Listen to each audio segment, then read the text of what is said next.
Binyan City in Laguna, Philippines is a progressive urban center known for its rich history, cultural heritage, and growing economy. Once a vital trading hub during the Spanish era, it has evolved into a modern city that values safety, accessibility, and community-friendly spaces, especially in key public facilities like the City Hall. Crime prevention through environmental design, also known CPTED, support this goal by promoting safety through thoughtful planning and maintenance of the built environment. Its four core principles: natural surveillance, natural access control, territorial reinforcement, and physical maintenance with activity support work together to create spaces that are secure, well organized, and welcoming.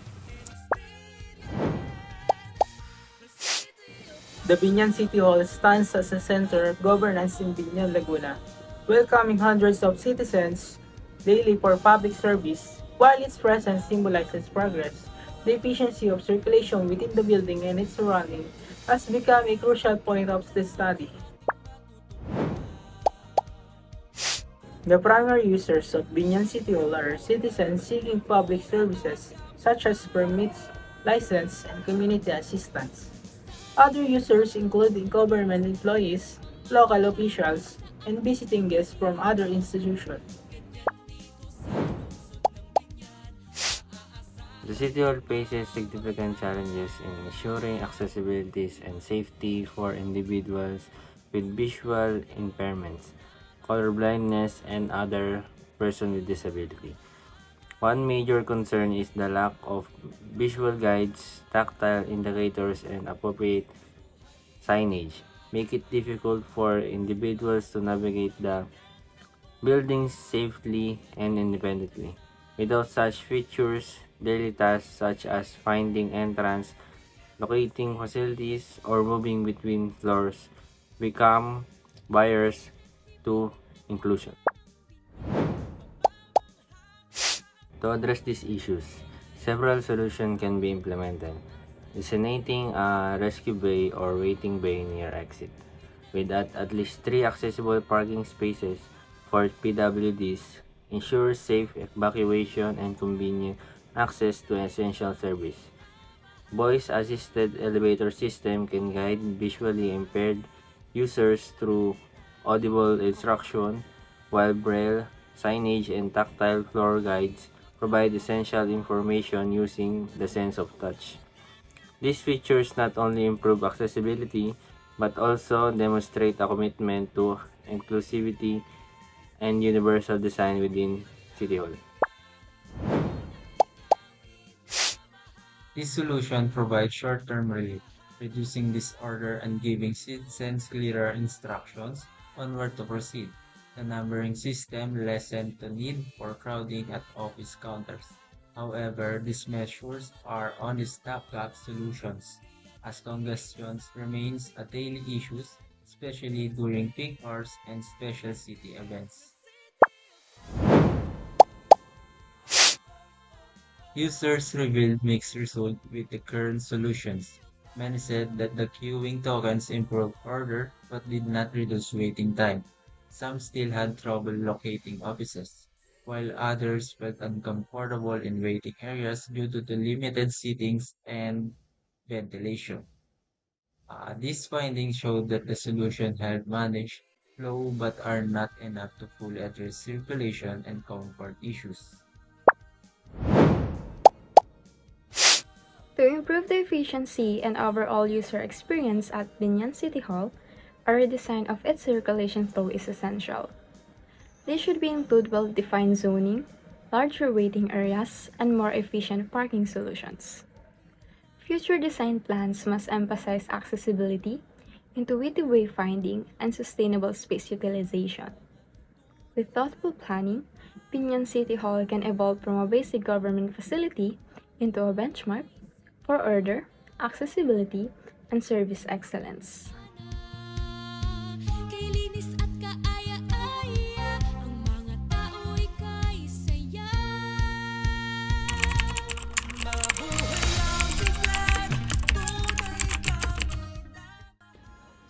No, kasi kung iikot ka ng City Hall, ng Binyan,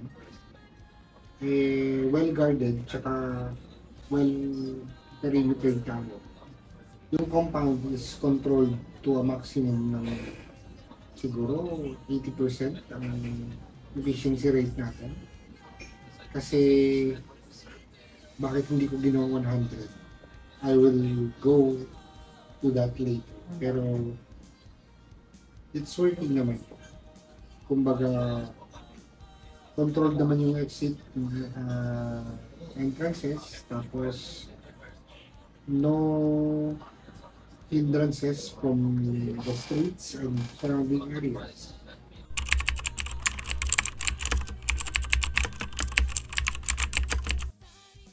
Yung office natin ng City Hall ay designed ng renowned architect po, si Leandro Locsinco ang gumawa nito. Encourage social interaction, tapos yung unsafe behavior, yan, nagagampanan naman po. Pero yung sa mga external factors, ang tumutulong po sa atin dyan is through the help of new technologies. Katulad ng CCTV, ng paging systems, mga ganyan.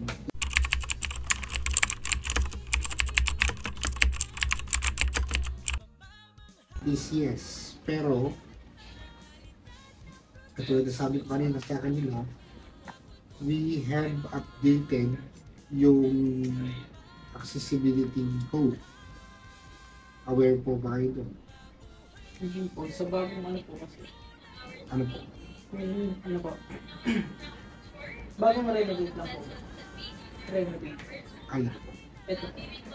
Bagong tayo po siya noong 2010. Pero new renovations, wala naman siya. Pero Expansion lang. na-apply na po yung Yung bagong previous 344? Hindi. Yun nga yung sinasabi ko. Okay naman siya. Pero kulang na ngayon. Meaning, bulan, colorblind, basta something to do with visual impairments. Wala tayong katulad ng na tactile tiles. Pag bulan, wala silang makapana danger zone na pala. At kumbaga parang magiging ano po sila. Magiging alert po. Alert and independent.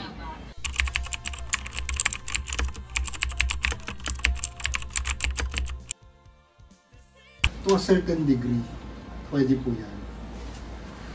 Pero hindi mo pwedeng pagbawalan ang public ng restrictions na sobra. Kumbaga, meron pa rin yung question kasi nila kung meron daw unauthorized na entry at saka infiltration sa office ng City Hall ng Binyan. Meron pa rin.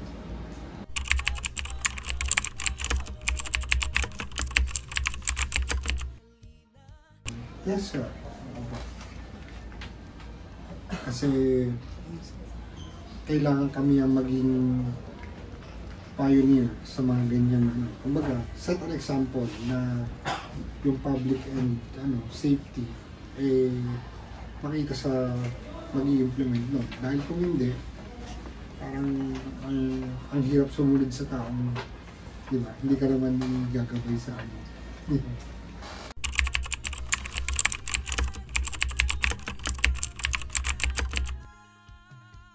As of now, lahat po ay functional at gumagana po. Kasi with our previous mayor, si Mayor Arman, well thought out yung mga budget, Pero ngayon, kasi siyempre, we must give way to the new mayor, si Sir Jay. Kasi ano ba siya 2 months, diba? So, ayun. Pero with the design tsaka sa proper maintenance and activity na support, nagawa naman po dati. So, I'm thinking and I'm hoping na ipagpapatuloy lang ito ni Mayor Jed yung nakagisnan na proper maintenance.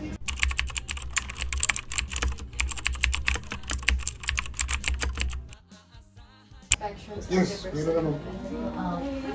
Bali, ang inspection po dito ay ginaganap ng quarterly. Quarterly po ang ginaganap dito. Pero siyempre, may mga impromptu na ikaw or ako,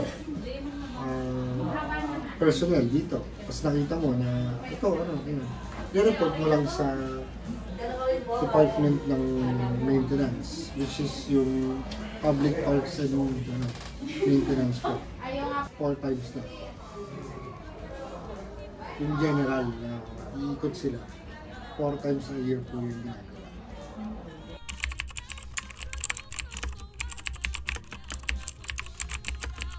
As of now, hindi. Kasi well-guarded. Kaya meron tayong security agency, tapos maganda yung perimeter, tapos yung general public is abiding by the rules of City Hall ng Binyan. Pero sabi ko kanina,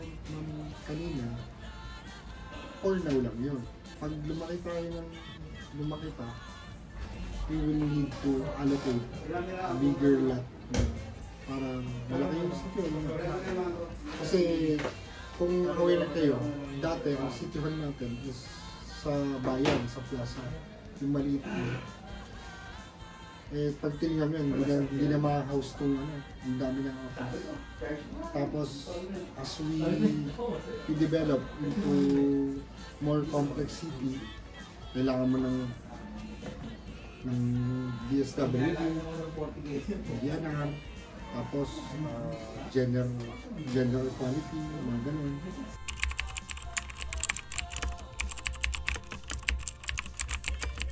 Yes, ginawa po yan ni Architect Leandro Locsin para po sumabay sa requirement tsaka sa team ng Binyan, which is City of Life.